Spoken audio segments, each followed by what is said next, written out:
शिमला से करीब 223 किलोमीटर की दूरी पर लोकेटेड है एक ऐसी जगह जहां जाने के लिए आपको क्रॉस करना पड़ता है वर्ल्ड की one of the most dangerous road NH5 या फिर हिंदुस्तान तिब्बत रोड। ये रोड इसलिए खतरनाक है क्योंकि इस रास्ते के एक और जहां है हजारों फीट की गहरी खाई, तो वहीं दूसरी ओर आपके सर के ऊपर होगी खड़ी चट्टानों वाली क्लिफ्स, जिसके बीच से हाफ टनलिंग करके बनाई गई है ये 660 किलोमीटर लंबी हिंदुस्तान तिब्बत हाईवे।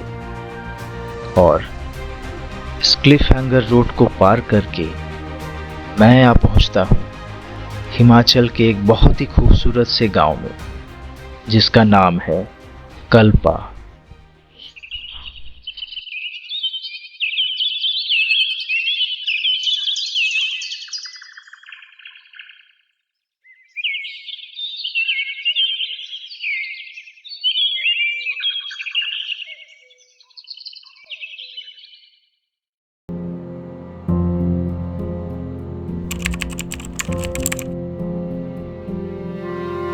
किन्नौर के सबसे खूबसूरत गांव में से एक है ये कल्पा गांव। इस गांव की सबसे खास बात ये है कि यहाँ से आपको किन्नर कैलाश पर्वत के सबसे अच्छे दर्शन हो जाते हैं। यहाँ तक कि आपको किन्नर कैलाश शिवलिंग के भी दर्शन हो जाते हैं यहाँ से। काफ़ी सुना था कल्पा के बारे में, आज साक्षात यहाँ आने का मौका भी मिल गया। सोचा क्यों ना इस गांव को पैदल चलकर घूम करके एक्सप्लोर किया जाए।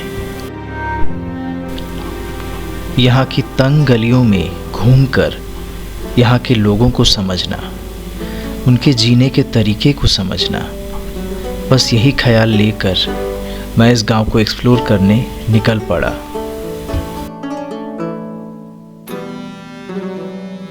कल्पा गांव आकर आपको ऐसा लगता है मानो आप सदियों पीछे आ गए हो।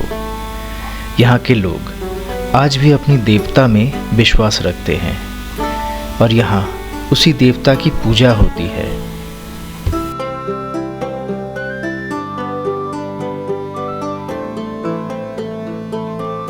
यहाँ के ज़्यादातर घर लकड़ियों से बने हुए हैं। ऐसे स्ट्रक्चर्स आपको बहुत कम ही देखने को मिलता है। मॉडर्नाइजेशन और इंटरनेट की दुनिया से कोसों दूर है किन्नौर के इस गांव की लाइफ। यहाँ लगभग हर घर में आपको एप्पल ऑर्चर्ड्स देखने को मिल जाएगा और एप्पल के सीज़न में जब ये सारे एप्पल के पेड़ सेब से भर जाते हैं तो सोचिए कितना अच्छा लगता होगा।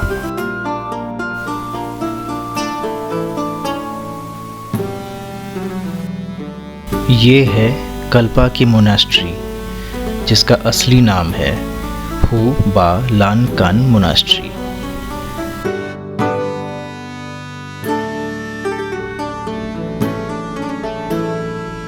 कल्पा के इस फेमस मोनास्ट्री को लगभग 1000 साल पहले रिंचेन सांगपो ने बनवाया था, जो कि यहाँ के बौद्ध गुरु थे।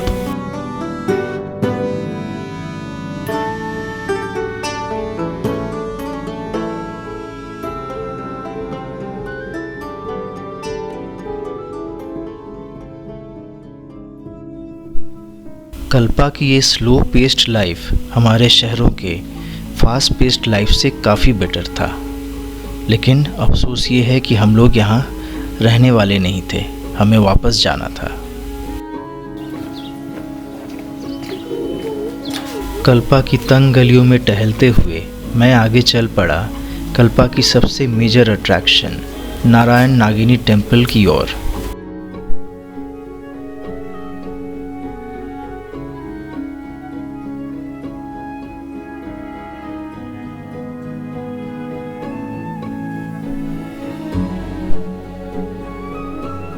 कुछ लोगों का ये कहना है कि ये मंदिर महाभारत काल के समय का है और यहाँ पे पांडवों ने देवताओं की पूजा की थी, उनका आवाहन किया था और शायद इसलिए भी किन्नौर को लैंड ऑफ गॉड्स कहा गया है। इस मंदिर को traditional Tibetan pagoda style architecture में बनाया गया है और यहाँ के बाकी मंदिरों की तरह ये भी लकड़ियों से बनी हुई है और इसकी नक्काशी भी देखने लायक है।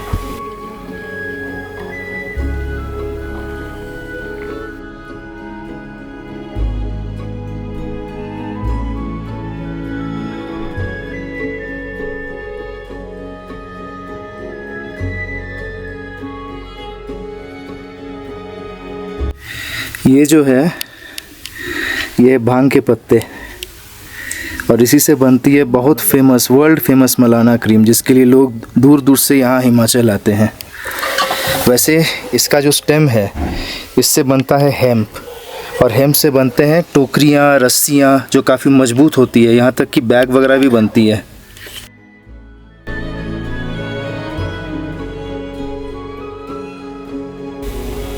गांव के इस अम्मा का जब मैंने फ़ोटो क्लिक किया तो उनकी खुशी का एहसास मैंने कर लिया। शायद ही शहरों से आया हुआ कोई इंसान इस तरह से इनकी तस्वीर पहले कभी ली थी। मुझे उनकी तस्वीर लेते देख ये दादी भी अपने घर से निकल कर आई और मैंने उनकी भी तस्वीर ले ली।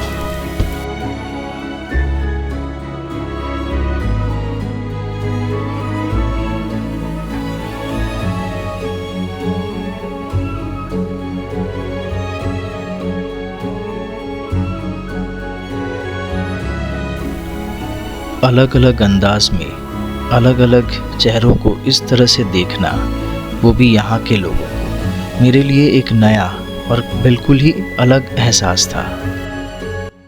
टाइम है अभी कि कहीं पे ले जाना हो देवी देवता को तो इस तरह से बाहर निकाला जाता है। साथ में यहाँ पर वाद्य यंत्र बजाया जाएगा और आरती के समय में भी यही चीज़ देखने को मिलती है। तो जैसे ही आप पालकी बाहर निकालेंगे तो यहाँ के स्थानीय लोग ही इसके साथ मतलब ज़्यादा टाइम स्पेंड कर सकते हैं, बाकी और कोई नहीं कर सकते। ओके, बाहर मतलब ये हर रोज होती है? शाम में रोज होती है। तो ये लोग किसी के घर जाते हैं सुबह के, अभी कोई इनवाइट करता है तो देवता जी को अपने घर पे बुलाते हैं, वहाँ पे मेहनवाजबाजी होती है और गांव के सारे लोग यहाँ से जो देवता से जुड़े थे, जिनको हम देवालू कहते हैं। देवालू मतलब इस पूरे जो रिवाज है, जो रिवाज है उसको देवालू कहते हैं? नहीं, रिवाज नहीं होता है। जो देवता के साथ लोग होते हैं, अच्छा, जो जाते हैं, उनको देवालू कहते हैं। अच्छा, तो उन सब की खातिरदारी वगैरह सब यही होती है? घर में होगी जहाँ पे इनको बुलाया गया होगा, जहाँ पे इनवाइट किया होगा, वो उनकी जिम्मेवारी होती है।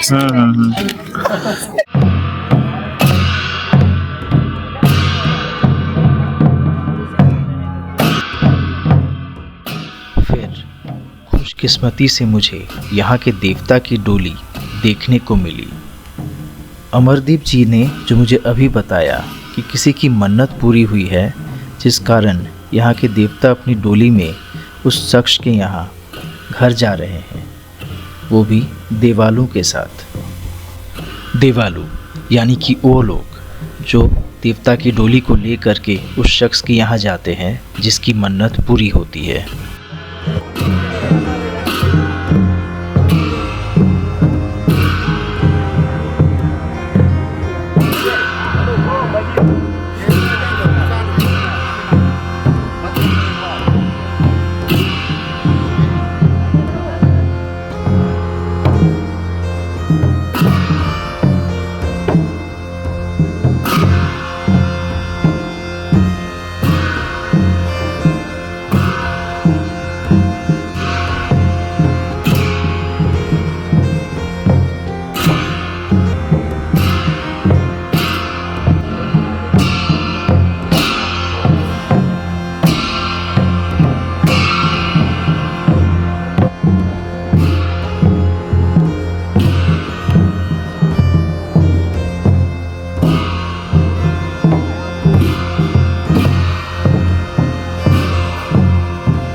तो पूजा पाठ होती है ये इनको अपने साथ ले जाएंगे गाँव वाले जहाँ पे इनवाइट किया जाता है, तो देवता जी को वहाँ पे ले जाते हैं। यहाँ पे स्थानीय निवासी एक दूसरे के, जैसे कि एक गाँव है, तो एक मान्यता होती है कि जैसे आज मेरे मेहमान जी आएंगे तो वो अपने घर पे इनको बुलाएंगे। वहाँ पे इनके साथ जो लोग जाएंगे उनको देवालू कहते हैं। 50 आदमी होंगे, 60 आदमी होंगे, 100 भी हो सकते हैं, 150 भी हो सकते हैं, इसमें कोई गिनती नहीं होती है, क्योंकि देवालयों की गिनती करते भी नहीं है यहाँ पर। तो जितने भी देवालू आएंगे उस घर की जिम्मेवारी होती है, जिस घर में देवी देवता को ले जाते हैं वो पूरी रात इनकी सेवा पानी करते हैं, चाय नाश्ता करते हैं, खाना पीना सब कुछ होता है, सुबह ब्रेकफास्ट तक होता है। जब तक ये वहाँ पे रहेंगे तो पूरी सेवा पानी उनकी वहाँ पर होगी। उसके बाद जैसे और मंदिरों में होती है, हमारे केदारनाथ जी हैं, ज्वाला जी हैं, वैसे ही इन्हीं मंदिरों में भी ऐसे ही पूजा अर्चना होती है। अच्छा,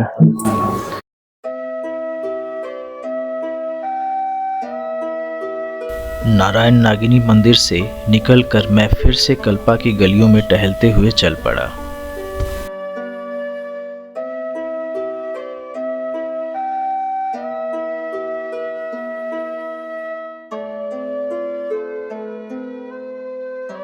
मेरे लिए ये एक अलग ही दुनिया थी, ऐसी दुनिया जिसे मैं सिर्फ कल्पना ही कर सकता हूँ। लेकिन सोचता हूँ कि ऐसे जगहों पर रहना कैसा लगता होगा।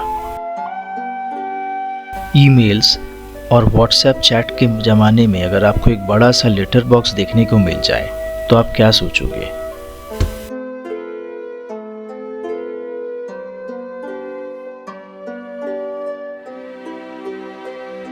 यहाँ के लोगों की सिंप्लिसिटी और उनके चेहरे पे खुशी हर वक्त आपको देखने को मिलती है।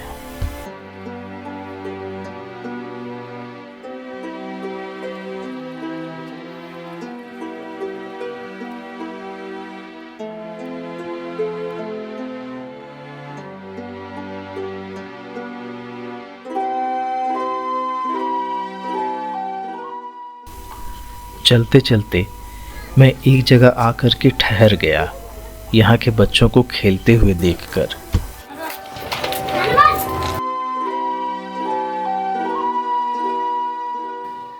इंटरनेट के ज़माने में जहाँ शहरों में रहने वाले बच्चे वीडियो गेम्स वगैरह खेलते हैं, वहीं यहाँ के रहने वाले ये मासूम एक दूसरे के साथ खेलते हैं।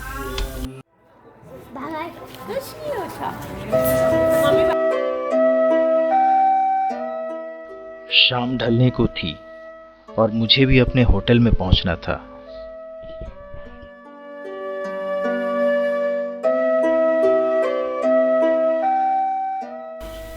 मॉडर्नाइजेशन से दूर होने के बावजूद आपको यहाँ कई सारे होम स्टेज, होटल्स और कैफ़ेज़ देखने को मिलेंगे। वैसे अपर कल्पा में छोटे बड़े होटल्स भी है जहाँ से आपको यहाँ की खूबसूरत सनराइज़ देखने को मिलती है।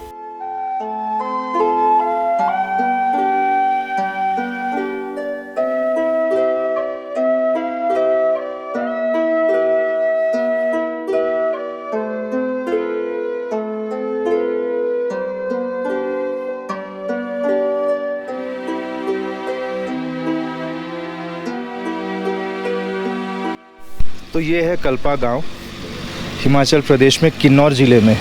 यहाँ किन्नर कैलाश के आप व्यूज़ देख लिए हैं। मैंने आपको नागनारायण टेम्पल भी दिखाया, वहाँ पे देवता की डोली भी दिखाई और हर शाम को ये डोली निकलती है।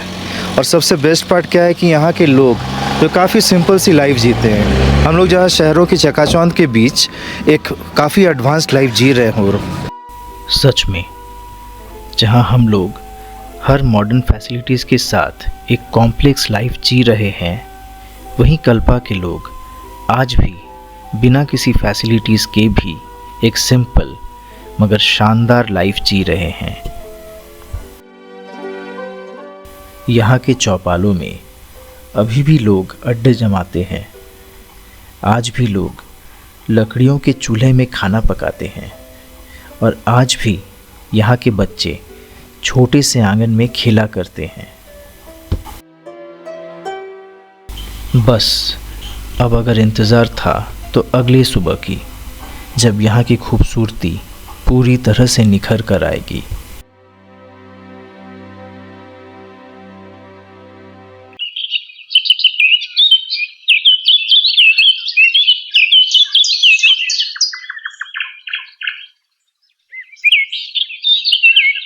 Good morning from Kalpa. कल रात कल्पा हम वहाँ पहुँचे और जिस होटल में हम लोगों ने यहाँ पे आज स्टे किया रात भर, उस होटल का नाम है hotel royal retreat. Kalpa main market से ये थोड़ा सा ऊपर चल कर के ये होटल है। तो ऊपर लेने का पर्पस कुछ था हमारा कि हम लोग यहाँ से अच्छे से सनराइज देख सके, क्योंकि कल जो था पूरी तरह से जो आपकी किन्नर कैलाश की रेंज थी बादलों से ढकी हुई थी, लेकिन आज लकीली वेदर बिल्कुल क्लियर है और अभी सनराइज होने ही वाली है। तो ये देखिए नज़ारा, उधर से सनराइज होने ही वाली है इधर, और सामने देखिए ये है किन्नर कैलाश का main range, main mountain peak जो है। एंड थोड़ा जूम करके दिखाता हूँ यहाँ पे, तो ये किन्नर कैलाश की आपकी जो शिवलिंग है वो भी आपको दिखी जा रही है। तो ये है किन्नर कैलाश शिवलिंग, एक छोटा सा रॉक जो आप देख रहे हैं सीधा, ये है किन्नर कैलाश शिवलिंग। किन्नर कैलाश के दर्शन के लिए एक ट्रैक होती है जो इस पहाड़ के ठीक पीछे से शुरू होती है, और उसके बाद शायद 2 या 3 दिनों का ट्रैक है। देन लोग यहाँ आते हैं, पूजा पाठ करते, फिर वापस चले जाते हैं। और ये देखिए किन्नर कैलाश माउंटेन, अभी सनराइज़ होने ही वाली है। तो ये व्यूज़ देखने के लिए ही भाई मैं इतने ऊपर में आकर के कल्पा में ये होटल्स जो है मैंने लिया, और रूम को भी काफ़ी चुन करके लिया। नीचे यहाँ पर एक स्कूल है और ठीक ऊपर देखिए तो ये माउंटेन पीक्स आपको नज़र आएंगे। तो ऐसे स्कूलों में पढ़ना भी कितना अच्छा लगता होगा लोगों को, बच्चों को खास करके। किन्नर कैलाश के शिवलिंग का हाइट जो है दैट इज़ 79 फीट। तो इस 79 फीट शिवलिंग को देखने के लिए, इसकी पूजा करने के लिए एक काफ़ी टफ ट्रैक होता है जो यहीं हिमाचल प्रदेश में शुरू होती है और फिर ये जाकर ख़त्म होती है आपकी सांगला की तरफ। सांगला जहाँ हम अब जाने वाले हैं यहाँ के बाद। तो ये लंबा ट्रैक है और काफ़ी डिफ़िकल्टी से भरा हुआ ट्रैक है। तो इस शिवलिंग के दर्शन के लिए भी लोग कल्पा आते हैं, क्योंकि जो लोग ट्रैक नहीं कर सकते, ट्रैक पे नहीं जा सकते, वो लोग यहाँ कल्पा से ही बैठे बैठे इस शिवलिंग का दर्शन पा सकते हैं।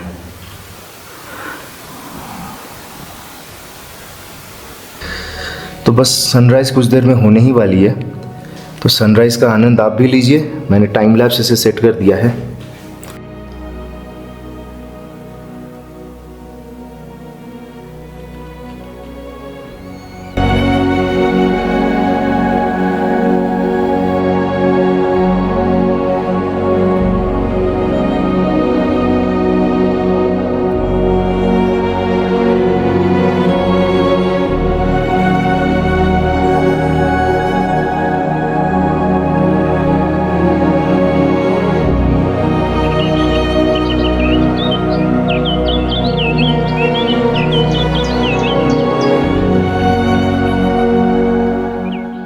अपनी लाइफ की सबसे खूबसूरत सनराइज़ मैंने आज जाकर के देखा।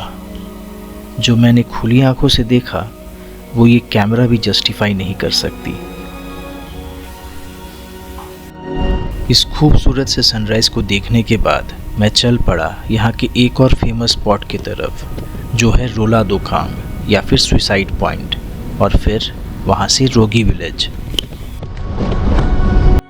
अभी तैयार होकर सबसे पहले हम लोग जा रहे हैं सुसाइड पॉइंट देखने, जो फेमस स्पॉट है यहाँ पे कल्पा का।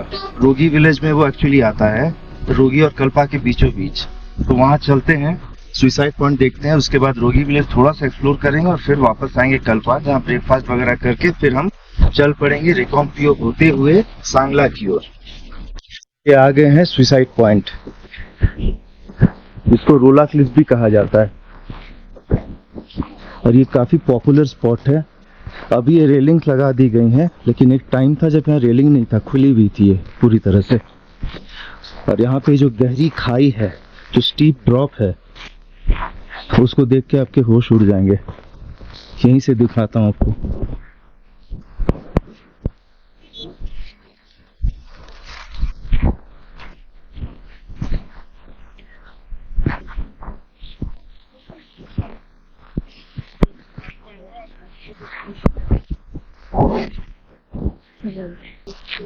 से देखिए इस जगह को घेर दिया गया रेलिंग वगैरह लगा करके, अदरवाइज कुछ साल पहले तक ये खुला हुआ था कम्प्लीटली, और काफ़ी सारे लोग यहाँ सुसाइड करने आते थे, सुसाइड कर लेते थे इनफैक्ट, तो जिस कारण से इसका नाम सुसाइड पॉइंट। तो इस सुसाइड पॉइंट का एक्चुअल नाम है रोला द्रोकांग।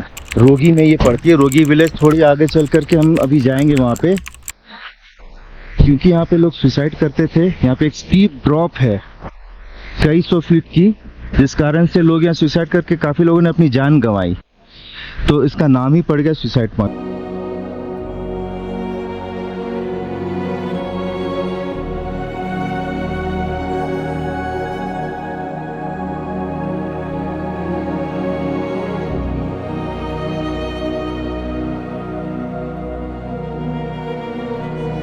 थोड़ा आगे जाएंगे वहाँ पे, और वहाँ से जो है ये पूरा सुसाइड पॉइंट काफ़ी अच्छा आता है, काफ़ी अच्छा व्यू आता है वहाँ का। और ये क्लिफ्स देखिए भाई कितने स्टीप है, एकदम खड़ी चट्टानें हैं। सही बात है, अगर यहाँ से ऊपर से कोई गिरता है तो उसके बचने की तो कोई उम्मीद नहीं है, और नीचे भी काफ़ी गहरी खाई है। तो सही में डेडलीस्ट है ये जगह, डेंजरस भी है, तो ज़्यादा रुकना, यहाँ पे स्टंट करना या बहादुरी दिखाने की कोई ज़रूरत नहीं है। अब बस आओ, एंजॉय करो, घूमो, और उसके बाद वापस लौट जाओ।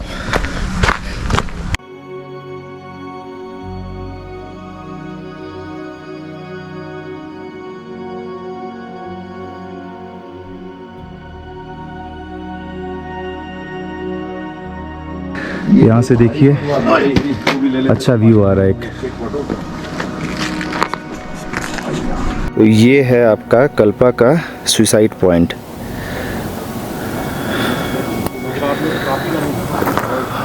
काफ़ी स्टीप ड्रॉप है, नीचे सतलज रिवर ही फ्लो कर रही होगी मेरे हिसाब से। तो ये एक स्पॉट है जहाँ आप आ सकते हैं आप एंजॉय करने के लिए। एटलीस्ट ऐसा कुछ मत करें कि आपके जान पर बनाए, लेकिन हाँ आइए, फोटोग्राफी कीजिए, वीडियोस बनाइए, जो करना है। बस यहाँ थोड़ी देर रुकिए, ज़्यादा देर रुकने का भी यहाँ कोई ज़रूरत नहीं है मेरे हिसाब से, बाकी आपकी मर्ज़ी। अब यहाँ से आगे चलते रोगी विलेज। रोगी विलेज थोड़ा बहुत एक्सप्लोर करेंगे, फिर वापस आएंगे कल्पा ही, जहाँ पे हम ब्रेकफास्ट वगैरह करेंगे। देन रेकोंगपियो होते हुए will be going to Sangla now, और आज का स्टे हमारा रहेगा सांगला में ही।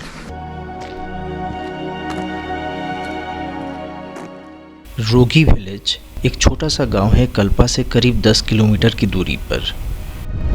लोग सुसाइड पॉइंट तो आते हैं, पर रोगी विलेज को मिस कर देते हैं। और यहाँ तक आने के लिए आपको चाहिए एक एक्सपीरियंस ड्राइवर, जैसे मेरे गाइड अमरदीप जी।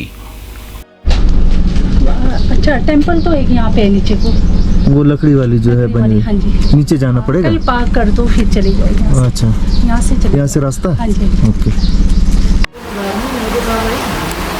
ये रोगी विलेज, और ये विलेज में ये एक मंदिर यहाँ लोकेटेड है।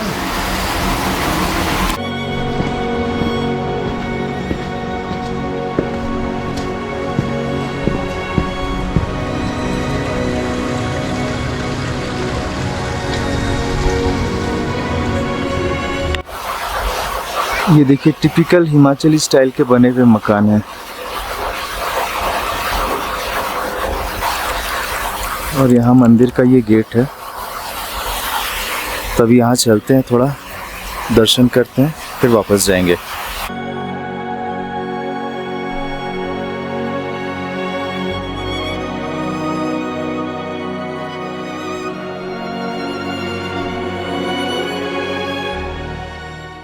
रोगी विलेज का ये मंदिर देखने लायक है, और इसकी नक्काशी भी बाकी की मंदिरों की तरह बहुत खूबसूरत है।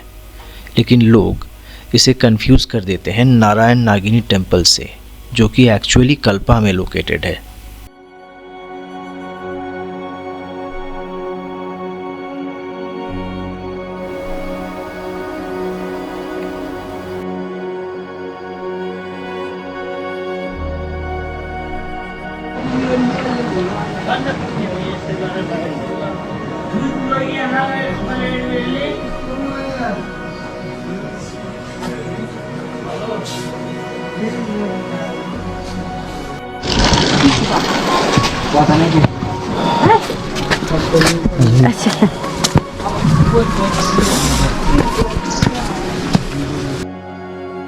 रोगी विलेज वैसे तो कल्पा से काफी छोटा है, लेकिन कल्पा से कम खूबसूरत नहीं है। पता नहीं लोगों को इस विलेज के बारे में बहुत ज्यादा आज तक क्यों नहीं पता चल पाया। अगर पता चलता तो वो यहाँ भी अपनी भीड़ लगा ही देते।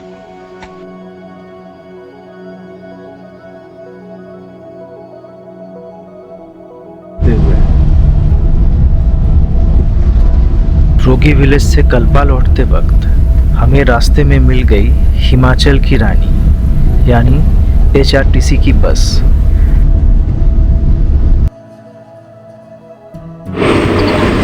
ये HRTC की बस देखिए। ऐसे दुर्गम रास्तों पे चलना हमारे लिए कितना मुश्किल है, पर यहाँ के ड्राइवर्स को सल्यूट कि वो लोग ऐसे दुर्गम रास्तों में, इतनी गहरी खाइयों वाली रास्तों में इतनी आसानी से, इतनी सरलता से ये अपनी गाड़ी चला लेते हैं।